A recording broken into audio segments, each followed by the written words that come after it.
Hello. Today we're going to be seeing my scenario of what would happen if nationalist China won the Chinese Civil War and how it would have to win the Chinese Civil War. So here we have Japanese holdings in China, which is in Manchuria and in Mongolia. And we also have, so basically a big part of this is the fact that Mongolia never became a puppet state of the Soviet Union. Basically, after the Qing, basically the last Chinese imperial dynasty fell, Mongolia, they took ethnic Mongol lands around here, and they took Tanatuva from the Soviet Union.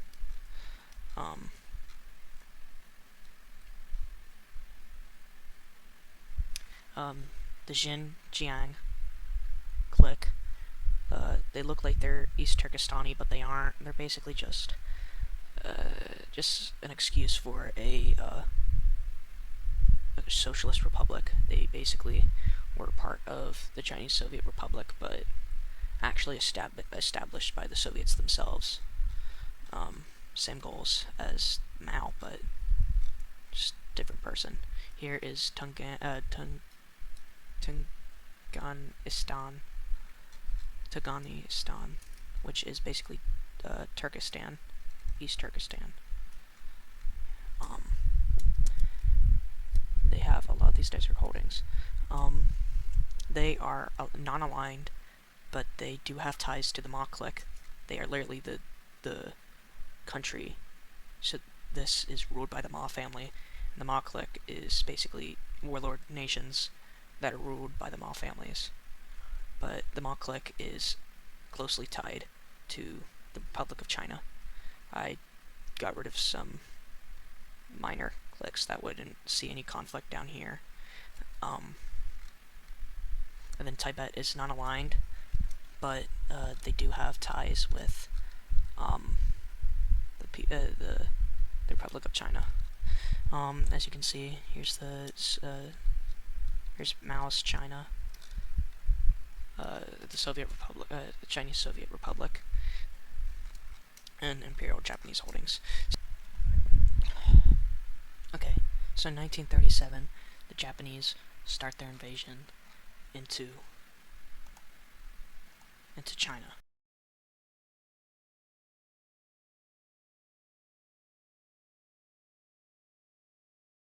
Because of how busy the Republic of China is with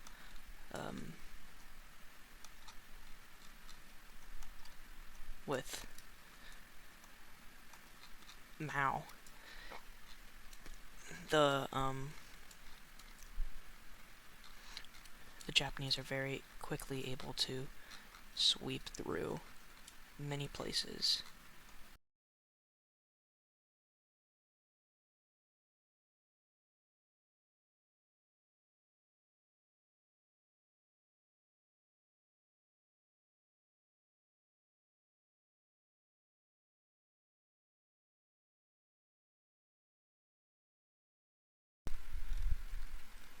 So the Japanese are just sweeping through. They're just sweeping through China.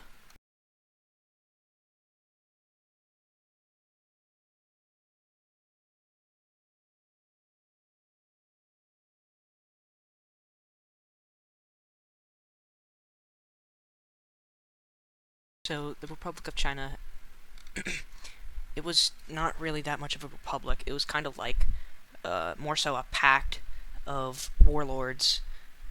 Most of it was a pact between warlords, which basically protected them from outside threats, or threats they all deemed necessary to defend against. So the Republic, pretty much all these cliques, all these warlords, decided that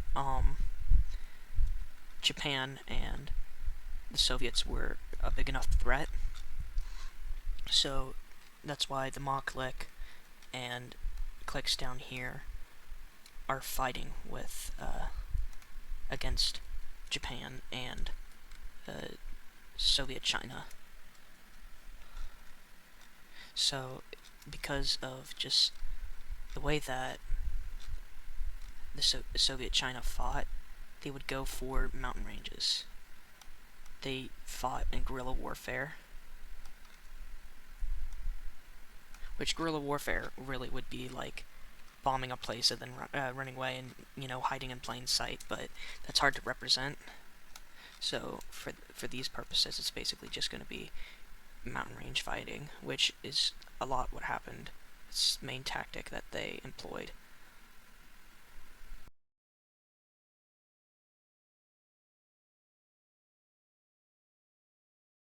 So they're making, the communists are obviously making more gains, and it's not good. So that's the update for over there. So now we're over here to East Turkestan, or Xinjiang, and it's pretty crazy what's happening here. So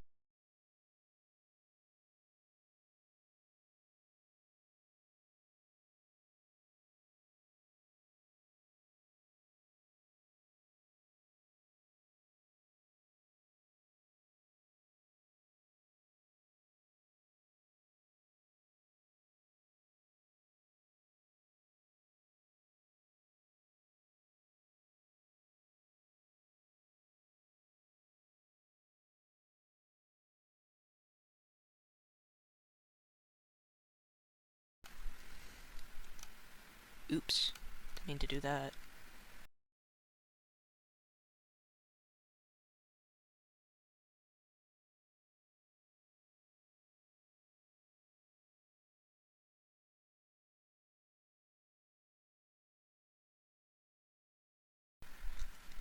The Ma cliques, they start pushing. They start pushing the communists in the north back. They start pushing them back a bit.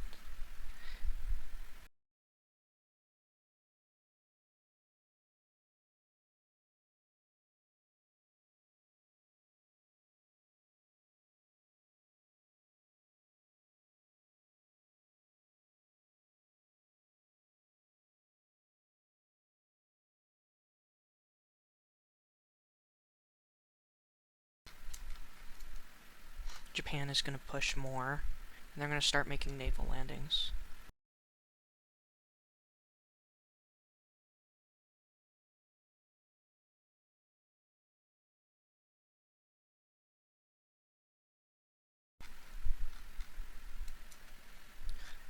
So Japan slowly pushes out into central China, as you can see, north central China. And it's taking them a while, but they are actually going very fast, because keep in mind, I'm doing this by a yearly basis. This is still 1938. This is late not 1938, 1937. This is late 1937 by now.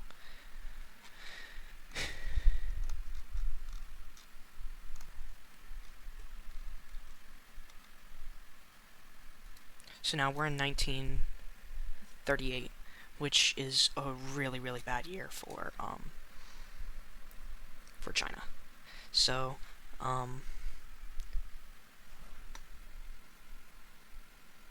more work is being done against. It's not looking in the favor of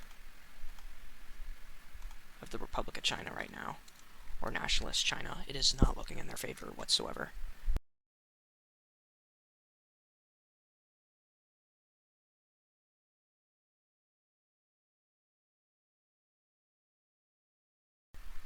Soviet China is gonna push for just land in this area. They're gonna be pushing in North China.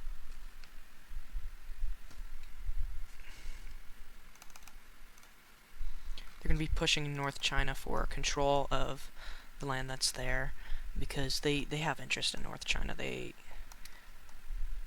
Well, Japan is just trying to sweep through as fast as they can, and then worry about integrating later. That was their goal with China. Go over it as fast as they could, and then integrate it later. That was their goal in China. So you're gonna see that a lot with the Japanese. So as you can tell, the Chinese Soviets are trying to cut off the Ma clique in the Republic of China, which they began doing that. But now now it's time for the Ma clique to do some work.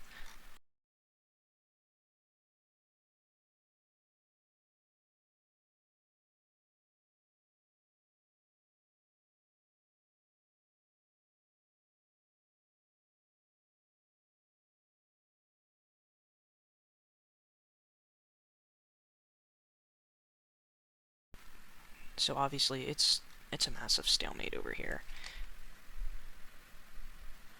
At least it's going to be that way for a long time, because now we are in 38. So that's Tibet. Why did I pull out the Tibetan color? There we go. They're going to start pushing back. They're going to start pushing them back.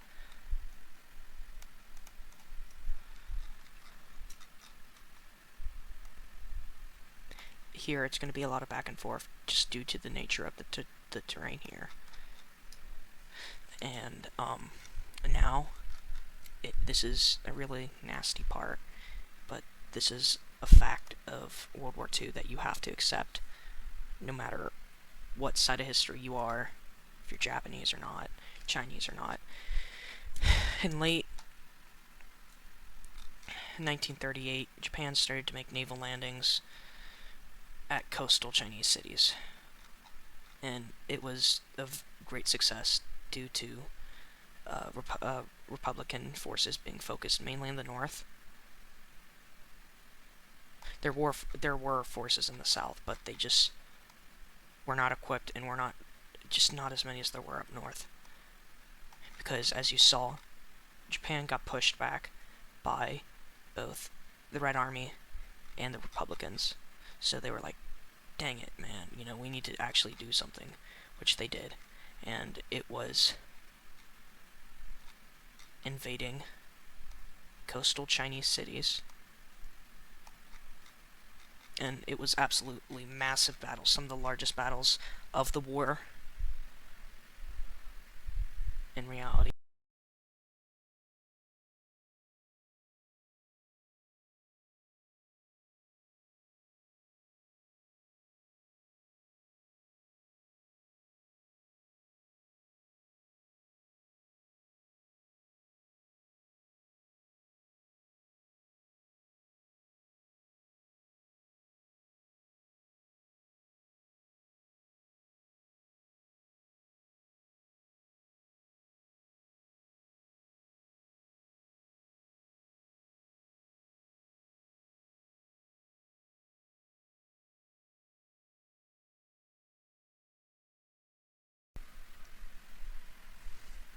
So, by the time of late 1938, Japan had advanced by a lot.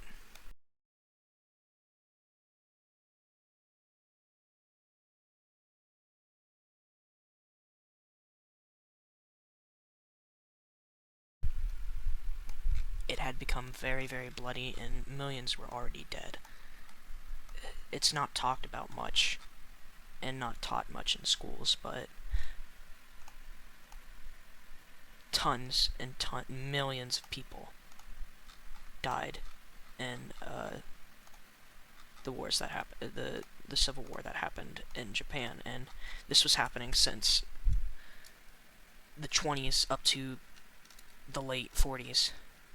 It was one of the most bloodiest times in history, it was just insane, and the World War II period of it was the most bloodiest.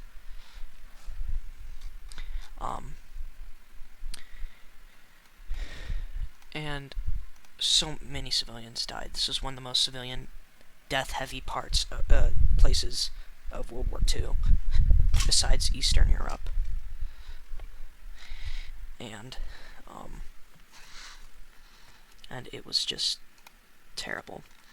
And what happened here is, in this bay, I think it's the Bay of Shanghai, this bay right here, the three major cities around it were all taken. This whole area was taken. And what happened there, it's called the R word of Nanjing, but for the purpose of this video, we're going to call it the massacre of Nanjing. Basically what happened was, after Japan finished a battle there, they decided to make an example of China. They would do crimes against humanity against innocent civilians that lived in that city in China. They did that to tons and tons of Chinese cities, but Nanjing was the most reported, one that was most reported on, and it was the worst. It was like one of the most brutal things in the entirety of World War II. I think it was like almost 300k civilians died in like one day, which it's terrible. People were slaughtered, people were forced to do intimate relations with soldiers, children were killed, nobody was spared. The city was burned, everything gone. And they did that to many Chinese cities, but Nanjing was the most reported on. It was one of the worst. And that was late 1938. Soviets, because they have desires for Manchuria. So the Soviets do have, they have desires for Manchuria. They have desires for Inner Manchuria. So, also to secure the future of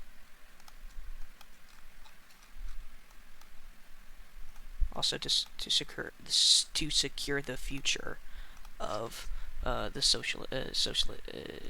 socialist China. They start invading Manchuria.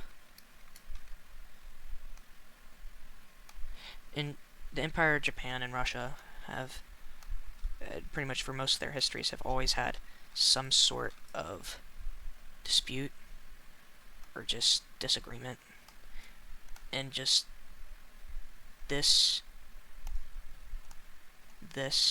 general area, because both have people of many cultures in both areas, and you know how countries are, they'd want their peoples to be within their nation, so obviously they'd fight for it or just have a really bad negotiation.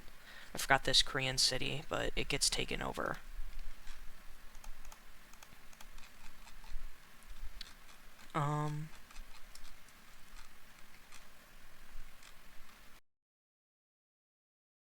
Japan sees the threat of the communists.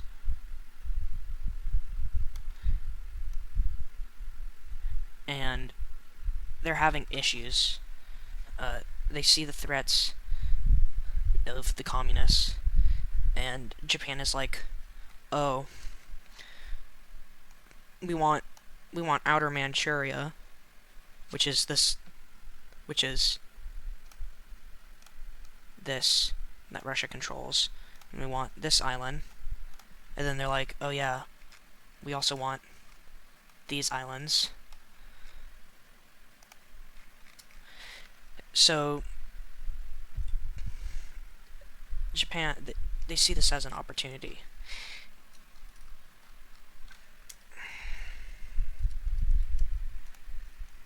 So China and Japan start having talks about like, hey, you know, we both hate communists, and we both, you know, see them as a threat to our nations. So China was like, what's up? Not China.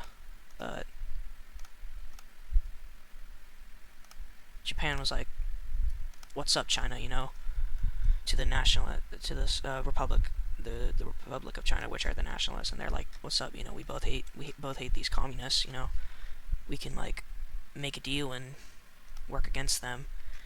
And the Republicans are like, "You know, we don't like you. We absolutely despise you.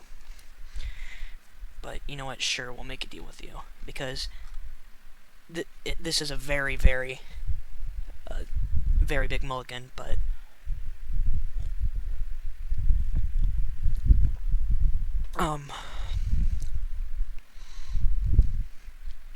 China would argue, you know, we want you to leave, you know, all this stuff in China, and then Japan was like, "We'll do that, but we're staying where we controlled before we invaded you in 1937." And China's like, "Deal, you know what? Deal. But it's better than having them stay killing all of our civilians." So China allows them to stay in Manchuria. They make that deal. So now it is Soviets, Soviet Chinese, and Xinjiang against them, and Tibet's kind of out of this for now. So Japan is like, damn, you know, we gotta get out of here because we're not supposed to be here anymore.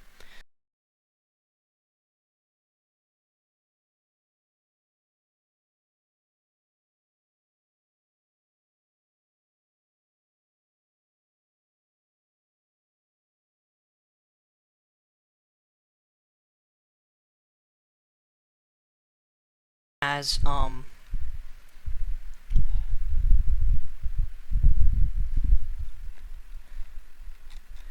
as Japanese troops are moving around and reorganizing, same with Republican troops. The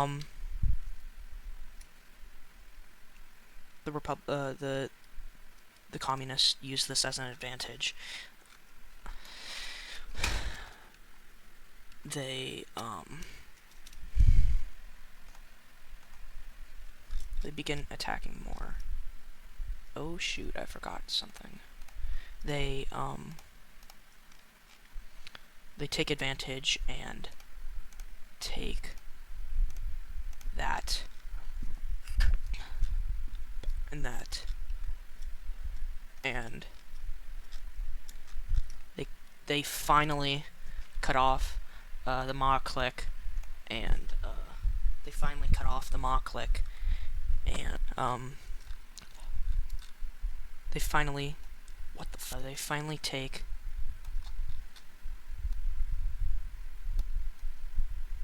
and get control of this area which they wanted, so they could basically cut the Ma clique and the Republic of China in half. So keep in mind, this is the 50s. You know, oh yeah, planes are popular, but they're not being used commonly by the Chinese at this time. So, you know, air supply wasn't a thing for China, for basically anyone in China. The only real people that could do it was Japan and the USSR. So they cut them off. So that's the end of that. Oh, whoa, I almost forgot this.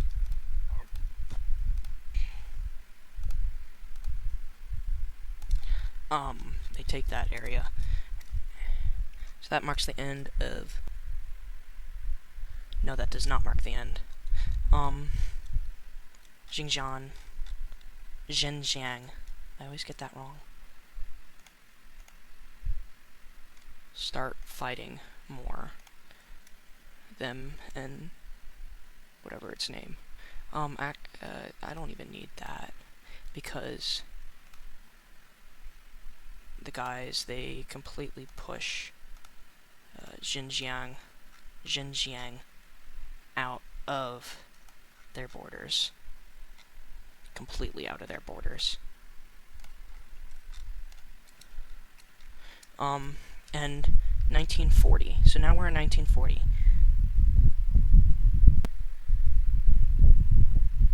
So now at this point, the communists are going to start not just not just, the Xinjiang communists. It's going to be also the USSR themselves.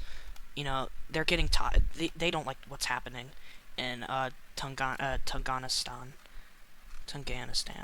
So what they're gonna do is they're like, you know what, bro, we're upset with this. We just want this to be ours already, and they start doing a lot of pushing, a lot.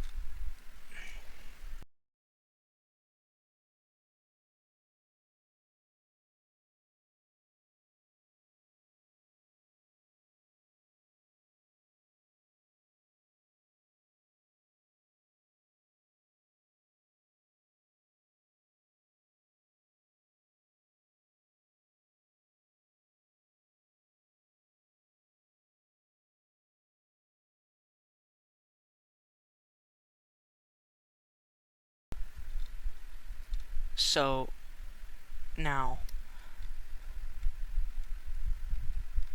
at this point, um,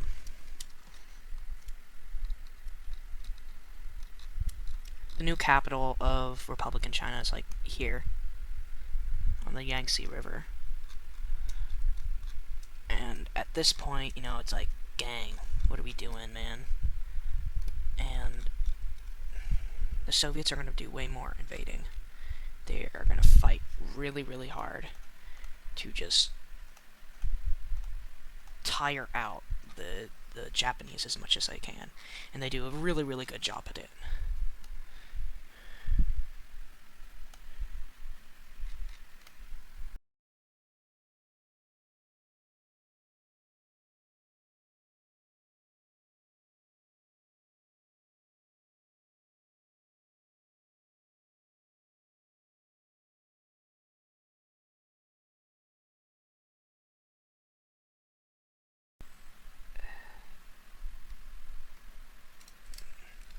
Soviet China is basically completely by themselves, resource-wise. Like, the Soviets, the like the USSR says that they support them, and they do support them. It's just they haven't been able to actually give them any help whatsoever. So what's happened now is, like, they're being whittled out. They're being, slowly and surely pushed back, and that's not good for them. Not good at all.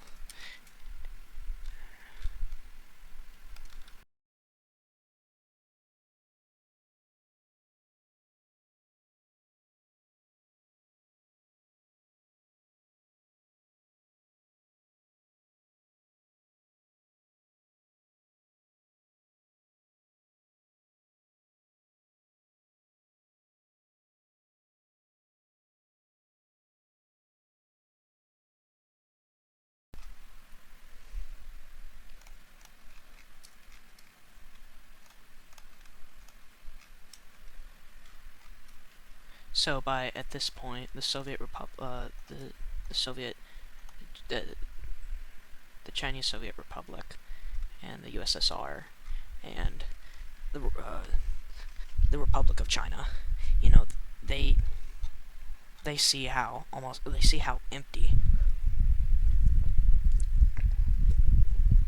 empty in plains like Mongolia is, and they see that it would be really easy, and this is 1941 by now. They all see how important Mongolia is. So at this point, everyone now, Mongolia's been capitalizing off of allowing the Soviets to send troops and just send supplies through themselves. Same with Japan and the Republic of China and Tunganistan, Tunganistan, whatever. They've basically been profiting a lot by carrying things through them, and their prices for it are insane. So all three of them declare war. Japan and China and Tunganistan are working, so like both sides of the war declare on Mongolia. So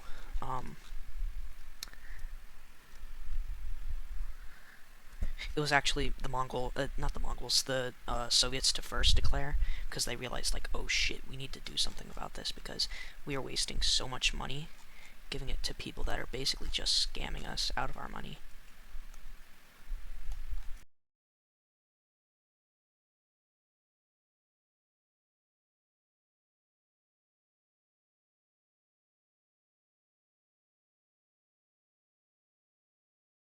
Background. Okay, well, the Soviets are gonna grab that really quickly, which basically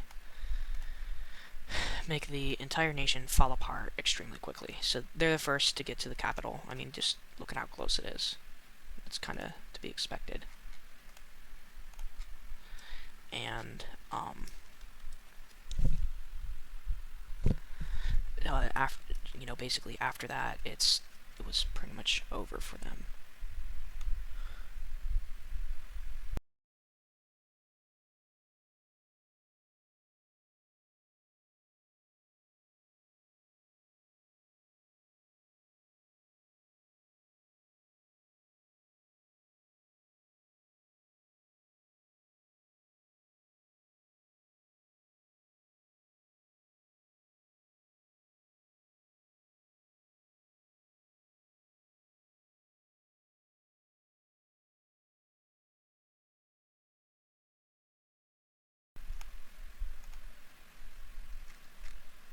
So basically, that's what the situation looks. This is what the situation looks like in North Mongolia.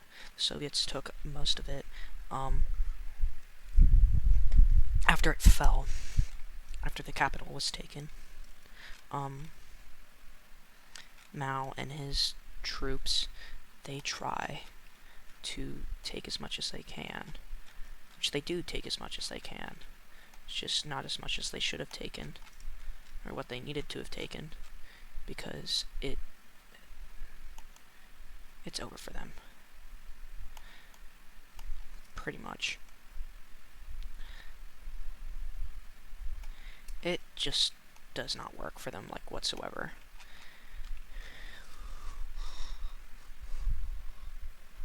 Yeah, they take some, but they need to have taken way more to be able to get there. And the thing is, the Mongolians would actually... These are very imperial... These are very imperialistic Mongolians, so they would not... They do not like the... They do not like the communists whatsoever. The communists would likely purge everyone, so they don't like them whatsoever. So they were more focused. They were more focused on stopping the communists than anyone else. So, Japan got a large bit, a very large piece of a very, very nice and spicy piece of land here. If I can turn these on.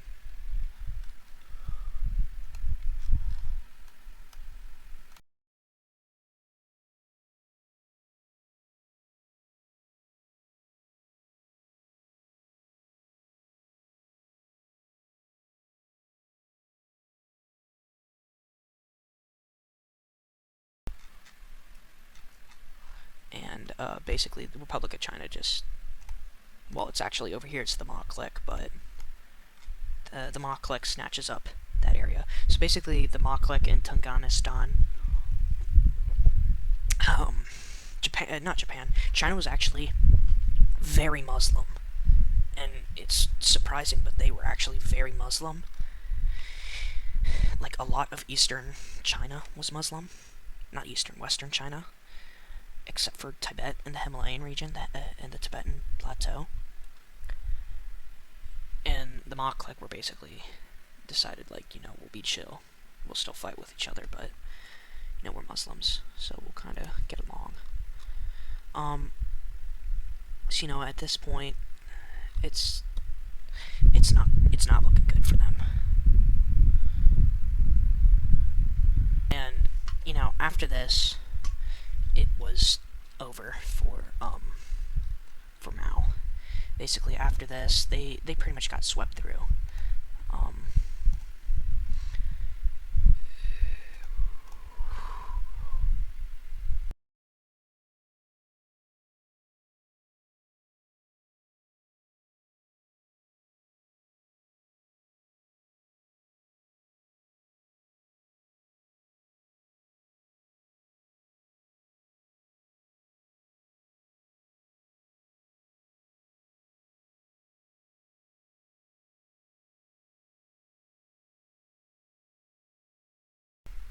the communists, they give up. They completely surrender to the government, the Republican government of China.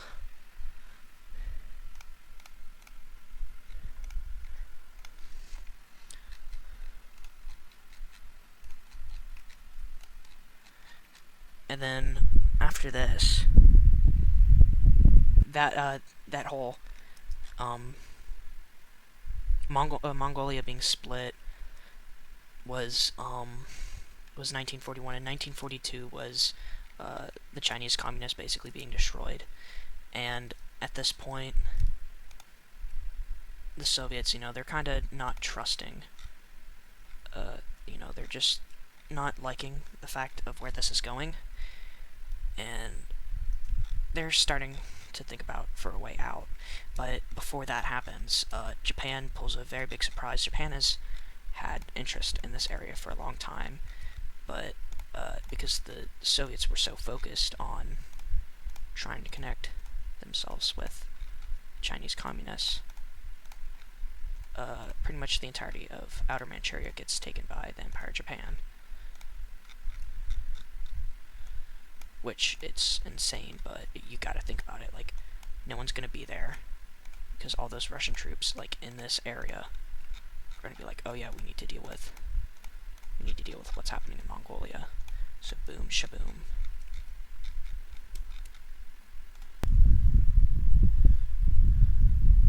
And during that, it's basically been an entire stalemate, and this all from East Turkestan to Mongolia, except in Outer Manchuria, where the Soviets were pushed out, and that marks the end of 1942. 1943, I mean. In 1944, because of less stress on them, they're able to make a massive victory against the stinking communists over here. These Chinese communists.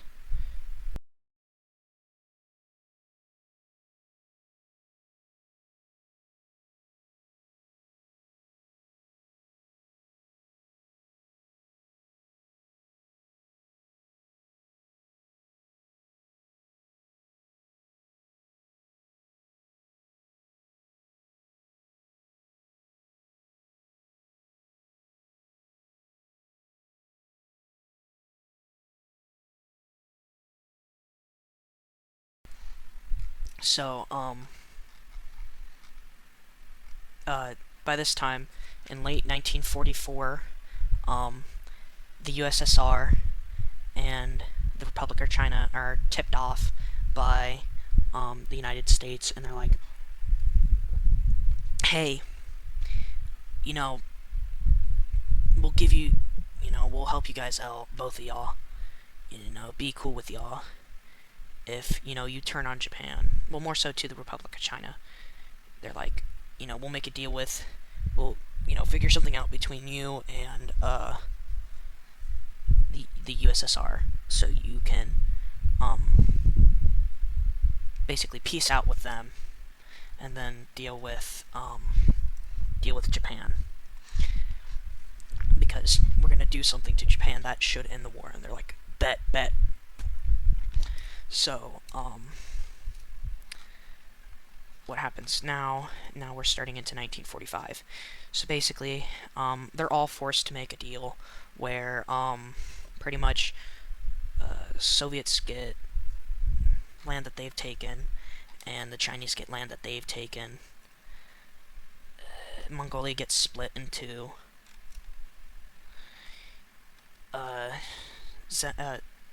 these guys get, the blue guys get integrated into Kazakhstan. Get split between Kazakhstan and alright, it depends. Actually, they just become their own republic. They just become their own Soviet republic. The Soviets don't gain land here.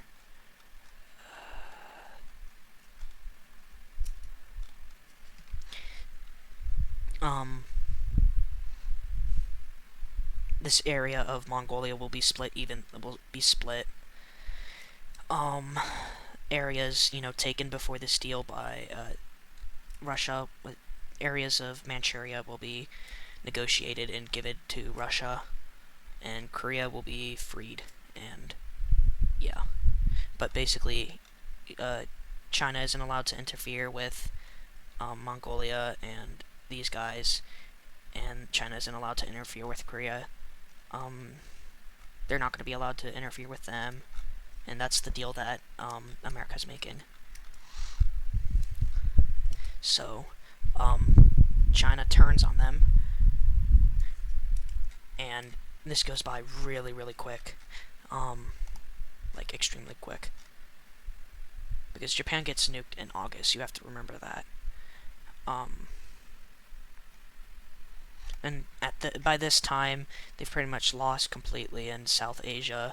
The Philippines are basically freed. So it's not looking good whatsoever for Japan.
Just like, Japan gets nuked because at this point we're by August, and Japan surrenders because, it's over for Japan.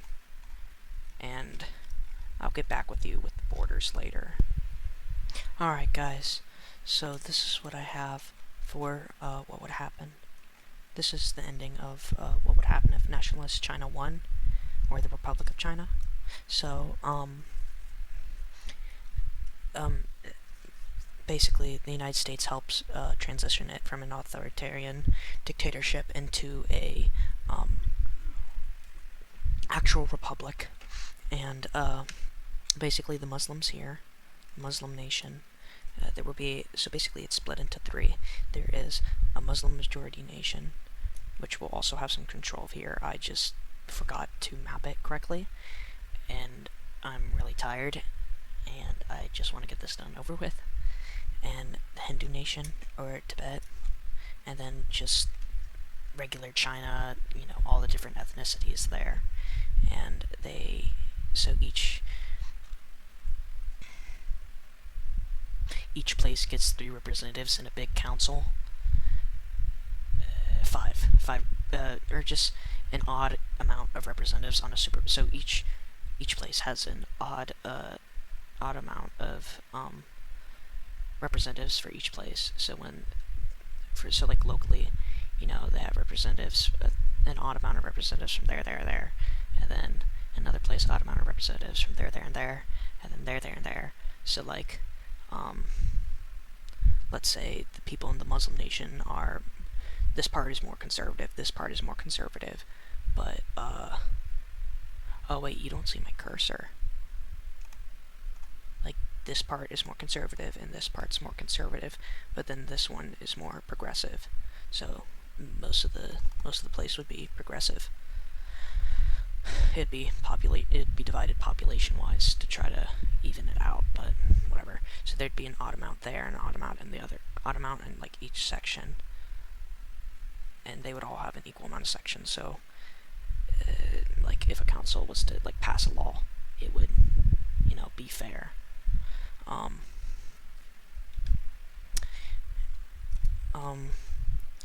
There's a new Soviet. There's 3 new Soviet republics. There's this, Mongolia, this guy, East Turkestan, and Manchuria. Manchuria's split in 2, but whatever. And that's all. Thank you for watching, if you did watch this. Like, comment, and subscribe. If you think somebody would be interested in this content, send it to them. Take care of yourself. Make sure you're well. See you next time.